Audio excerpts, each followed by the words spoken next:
the few remaining Moon Boys dust off the dumpage and prepare to get diddled once more. Bitcoin right now faces a huge challenge, and the big question that is on everybody's minds right now is, are we literally about to get dumped on again? And even though I'm completely fed up and sick of hearing about FTX and SBF, is it possible that him and sweet, sweet Caroline could have had a romance film that is expected to drop in only hours? And let's just say I've got my door locked and my tissues ready for what surely will be a passionate, romantic, and heart-wrenching film. But after everything that's happened in the last year, I think it's fair to say that I completely hate crypto. And that is exactly why I'm buying more. As the entire crypto space continues to reel in the devastation of FTX as they had their little tentacles in nearly every sector of crypto, is there a much bigger story that is slowly coming to light? And Bitcoin's price specifically on these charts is completely going to shock you. Absolutely time-sensitive alerts. Without any further ado, let's dump in to what surely will be a very dumpy webisode. And I want to start off not looking at the charts first. We're going to get into that, as there is obviously and clearly something very interesting taking shape on these charts. SBF.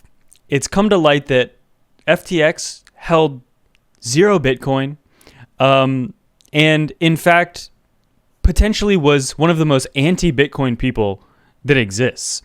So it's also very obvious to a lot of people that if you've been following the news, specifically on Twitter, because the mainstream media apparently is not really covering any of this, it's really kind of shocking that the only articles that have been put out about SBF are like pretty much pro-SBF, which is mind-blowing. He defrauded millions of people. I mean, this is insane. So the Democrats' second biggest donor was SBF, only after George Soros. $45 million to lobby for crypto regulation that would allegedly benefit his firm. And there are now speculations that he actually attempted to tarnish Bitcoin's growth through U.S. lawmakers, where he downplayed Bitcoin as an efficient payment system. And there's a lot of weird evidence about this. I'm not going to be getting into this too much, but his familial connections, his MIT connections, his own father as well, he has not really been that pro Bitcoin. And like I said, I've never used FTX. I've never promoted it. And I never really cared too much about Sam to begin with. I never even paid attention to him. So I didn't really know any of this because I barely even knew he existed. I've seen his face, but then up until about a week ago when all of this started going down, then obviously all of this information's coming out. But the more you look into him, the more it looks as though he kind of hated, it doesn't look like he was ever really on the side of Bitcoin or decentralization or anything really good for the space to begin with. So a lot of people are saying that this is a very, very, very good thing that he's like been a little exposed and he's not really, he's trying to claw his way back into crypto, which is the craziest thing. He's trying to get redeemed after losing like $10 billion. It's just, it's a very mind-blowing story. But anti-crypto U.S. Senator Elizabeth Warren was helped to draft tax legislation in 2016 by Joseph Bankman, Sam's father. So Sam's father helped anti-crypto U.S. Senator Elizabeth Warren draft tax legislation in 2016. And the rabbit hole, I'm sure there's so many other things that most people don't even know yet that might come out by tomorrow or next week or something. But it's quite insane how the more you read about it, the more it makes it look like FTX was never meant to do anything except collapse. It almost seems as though and it makes a little sense, right? Like, how did somebody mismanage funds that bad that they lose like $10 billion of customer funds or something like that? What if the point was that was always the goal? What if that was always the goal? And to collapse crypto and make it look bad and then pretty much make a very good excuse for politicians to push some really harsh regulations on crypto. And again, this is something I think people have been talking about for the last few days, but is it really that far-fetched? Because it doesn't seem to be far-fetched at all. It seems to actually almost be exactly what they were doing. Maybe leave your thoughts on that below, but ultimately, there's just some very weird connections, and again, it just looks like corruption. Who knows? Nobody can say for sure. It's all speculation, but it looks pretty clear, I think, to most people. But at this very second, Bitcoin continues to trade at the very bottom, holding onto this $16,000 level for dear life, 16.5, which is where Bitcoin spent those 3 weeks before collapsing back in the 2018 bear market. Really the very last week of 2017, where it collapsed below these prices here. And it is just struggling for any sign of momentum, any sort of relief. And really, every day still there's more and more stories coming out of FTX contagion and more exchanges that were involved and not doing so well.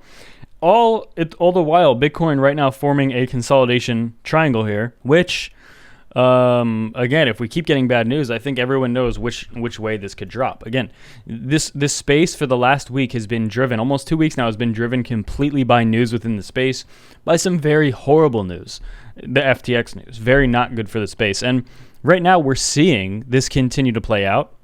And realistically, though, doing individual TA on the crypto space right now, aside from looking at the stock market to see how it's doing, and aside to watching the DXY, there's not much value in providing TA right now without considering the fact that we might just get another bankruptcy in 5 minutes from an exchange or something. So we have to wait for this to blow over. But the fact that Bitcoin is still consolidating more so in this very small range is very telling. Clearly, the downside pressure most of the downside pressure has been seen. Even if we do go down to 10K or 12K or 13K, which are some very important levels a lot of people are looking at, specifically right now about 13.5. I was reading a lot today is what people think. I think personally 12K is just, potentially as strong as 10K, considering 12K is where so much of the top of like the 2-year bear market was. We would wick up right to about 12K, and that's what right here is where all that resistance was. So again, should be pretty strong support. And then also 10K, clearly, so the point is we have a lot of support below us.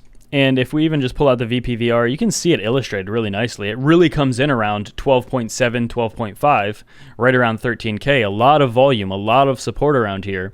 But again, support means nothing on these charts if we have exchanges doing as dirty deeds as FTX was, which, let's be honest. Well, I'll knock on wood, I guess, but can exchanges really have mismanaged their funds any worse than FTX? FTX basically did the worst possible job they could have. Are any other of the biggest exchanges like Binance, Coinbase, are any of them even capable of mismanaging their funds that bad? Because if the answer is no, then we likely have seen the worst of it. But if you think a lot of these other top exchanges are just as reckless as FTX, just as bad, which again, I personally don't even think you can be, right? I personally, my opinion, I think Sam, he does not seem like, it almost looks like he wanted to do this. He has no remorse. He's joking about it, losing $10 billion in customer funds. If you read more into it, it's just like, what was going on? The only logical conclusion is there was not a care in the world. So you should be turn this absolutely time-sensitive alerts. Without further ado, that's